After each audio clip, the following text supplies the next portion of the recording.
দিনাজপুরের বীরগঞ্জে ঐতিহ্যবাহী নৌকা বাইচ প্রতিযোগিতা অনুষ্ঠিত। দিনাজপুরের বীরগঞ্জ থেকে রণজিৎ সরকার রাজের পাঠানো তথ্য ও ভিডিওচিত্রে দেখুন বিস্তারিত। দিনাজপুরের বীরগঞ্জে উৎসবমুখর পরিবেশে অনুষ্ঠিত হয়েছে গ্রাম বাংলার ঐতিহ্যবাহী নৌকা বাইচ প্রতিযোগিতা। মঙ্গলবার উপজেলার সুইসেট সংলগ্ন পেপার নদীতে এই প্রতিযোগিতার আয়োজন করা হয়। গ্রামীণ এই খেলাকে কেন্দ্র করে স্থানীয় বাসিন্দাদের মাঝে ব্যাপক উৎসাহ ও উদ্দীপনা দেখা গেছে। বাংলাদেশ ইউথ ফার্স্ট কনফারেন্সের উদ্যোগে আয়োজিত এ অনুষ্ঠানে প্রধান অতিথি হিসেবে উপস্থিত ছিলেন বীরগঞ্জ উপজেলা নির্বাহী অফিসার সুমা খাতুন।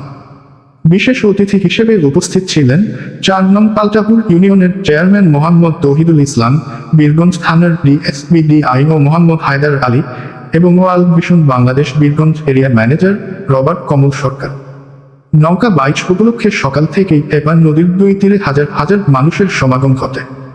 প্রতিযোগিতায় অংশগ্রহণকারী বিভিন্ন দলের নৌকার মণিমুগ্ধকর কসরত ও মাঝিদের ছন্দময় বৈঠা চালানো দেখে মুগ্ধ হন দর্শকরা। নদীবেষ্টিত এই জনপদে এমন আয়োজন এলাকাবাসীর মাঝে দীর্ঘদিনের প্রত্যাশিত আনন্দ ও উচ্ছ্বাসের সৃষ্টি করে।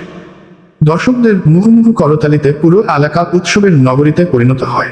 প্রতিযোগিতার সমাপ্তিতে প্রধান অতিথি সুমা খাতুন বিজয়ী দলগুলোর হাতে পুরস্কার তুলে দেন। এ সময় তিনি গ্রামীণ সংস্কৃতি ও ঐতিহ্য রক্ষায় এ ধরনের আয়োজনের গুরুত্ব তুলে ধরেন।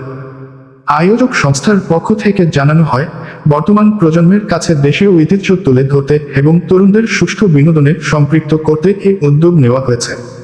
তারা আরও জানান, বীরগঞ্জের মানুষের এই স্বতঃস্ফূর্ত অংশগ্রহণ দেখে তারা ভবিষ্যতে এ ধরনের বড় আয়োজনের পরিকল্পনা করছে। স্থানীয় বাসিন্দারাও দাবি জানিয়েছেন যেন প্রতি বছর এমন নৌকা বাইচ প্রতিযোগিতার আয়োজন অব্যাহত থাকে।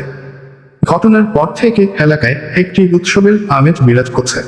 নদী তীরের মানুষ জানান, আধুনিক বিনোদনের যুগেও নৌকা বাইচের আবেদন এতটুকু কমেনি, যা আজকের উপচে পড়া ভিড় দেখেই বোঝা যায়। মূলত লোকজ সংস্কৃতিকে ধরে রাখার প্রচেষ্টায় এই প্রতিযোগিতাটি সফলভাবে সম্পন্ন হয়েছে।